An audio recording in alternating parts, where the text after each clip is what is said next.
मंडळी, पैसा आणि आरोग्य यासाठी एक असा साधा सोपा मंत्र आहे जो तुमचं आयुष्य बदलू शकेल.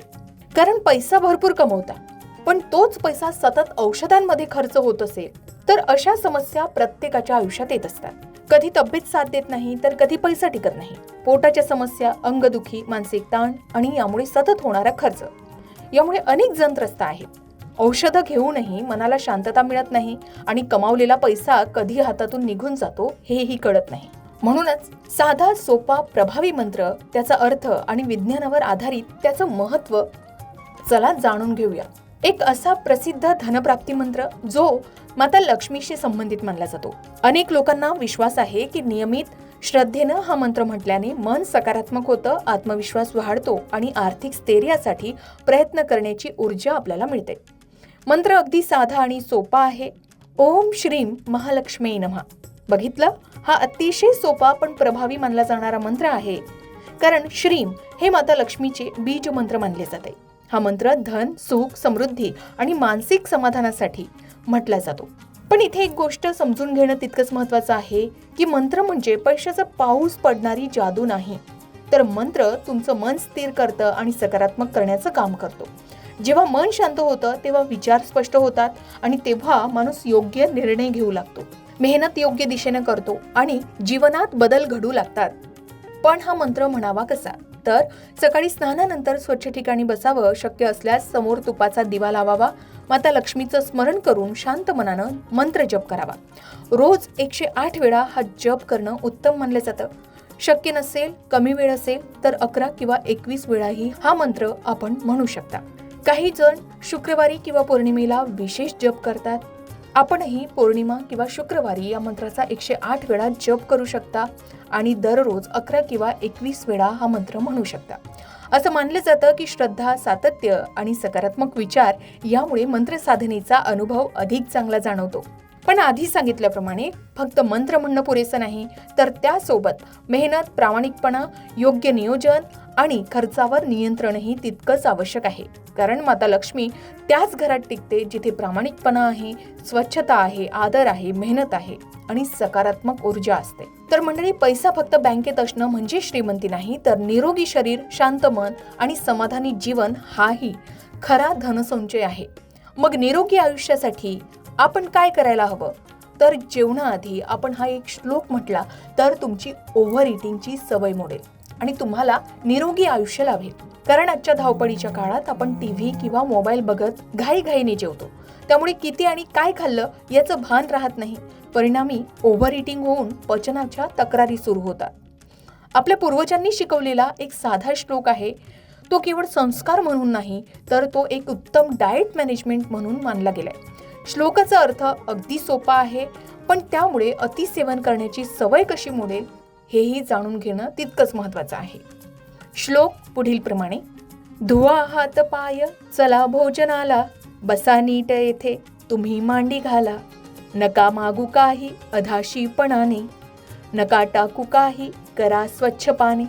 बघितलं, अगदी साधा आणि सोपा श्लोक आहे.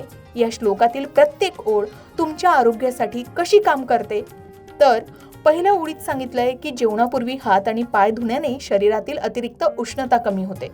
विज्ञानानुसार हातपाय धुतल्याने मेंदूला आपण जेवणार आहोत असा संकेत मिळतो, ज्यामुळे लाळ आणि पाचक रसे स्त्रवण्यास सुरुवात होते. ही प्रक्रिया पचनासाठी अत्यंत महत्वाची आहे. दुसऱ्या ओळीत सांगितलंय की मांडी घालून बसणं हे एक प्रकारचे योगिक आसन आहे. खाली बसून जेवताना जेव्हा आपण घास घेण्यासाठी पुढे झुकतो आणि पुन्हा सरळ होतो तेव्हा पोटांच्या स्नायूंची हालचाल होते, ज्यामुळे जठराग्नी प्रदीप्त होतो आणि पचनक्रिया सुधारते. आजकाल ऑफिसमध्ये किंवा खुर्चीवर बसून जेवतानाही आपण ताठ बसून जेवल्यास त्याचे फायदे नक्कीच मिळतात. तिसऱ्या ओळीत सांगितलंय की अधाशीपणा म्हणजेच अधाशासारखे किंवा हव्यासे पोटी खाणे. जेव्हा आपण हा श्लोक म्हणतो तेव्हा आपण मनाला शांतीने खा असा संदेश देतो. जेवताना घाई न केल्याने मेंदूला पोट भरल्याचा संदेश वेळेत मिळतो, ज्यामुळे आपण जास्त खाणं टाळतो. चौथ्या ओळीत सांगितलंय की ताटात काहीही न टाकणं म्हणजे अन्नाचा आदर करणं. जेवताना ताटात कमी वाढून घेणं आणि हवे असल्यास पुन्हा मागून घेणं ही शिस्त आपल्याला आहार नियंत्रणात मदत करते. जेव्हा आपण पान स्वच्छ करण्याचा संकल्प करतो तेव्हा आपण ताटात गरजेपुरतंच अन्न घेण्याची सवय लावून घेतो. जर तुम्ही ऑफिसमध्ये असाल आणि खाली बसणं शक्य नसेल तरीही जेवणापूर्वी 30 सेकंद डोळे मिटून शांत बसावं. मोबाईल बाजूला ठेवावा आणि केवळ आपल्या जेवणाकडे लक्ष केंद्रित करावं. यालाच माइंडफुल ईटिंग असं म्हणतात.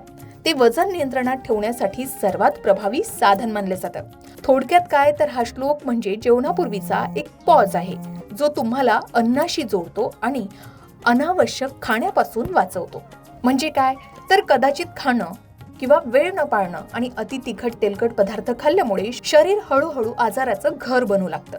पचन बिघडतं, अंगदुखी सुरू होते, पोटदुखी सतत त्रास देते आणि दुर्लक्ष केलं तर ह्याच छोट्या तक्रारी पुढे मोठ्या आजाराचं रूप घेतात. म्हणूनच जिभेवर नियंत्रण आणि जेवणात संयम असणं अत्यंत आवश्यक आहे. तर आरोग्य खराब झालं की सर्वात आधी परिणाम होतो तो आपल्या पैशावर. औषध, डॉक्टर, तपासण्या आणि सततचा त्रास यामध्ये कमावलेला पैसा हळूहळू कसा खर्च होत जातो याबाबत आपण समजून घेतलं. म्हणूनच म्हणतात उत्तम आरोग्य हीच खरी संपत्ती आहे. जर शरीर निरोगी असेल तर मन शांत राहतं, कामात लक्ष लागतं आणि पैसाही योग्य ठिकाणी टिकतो.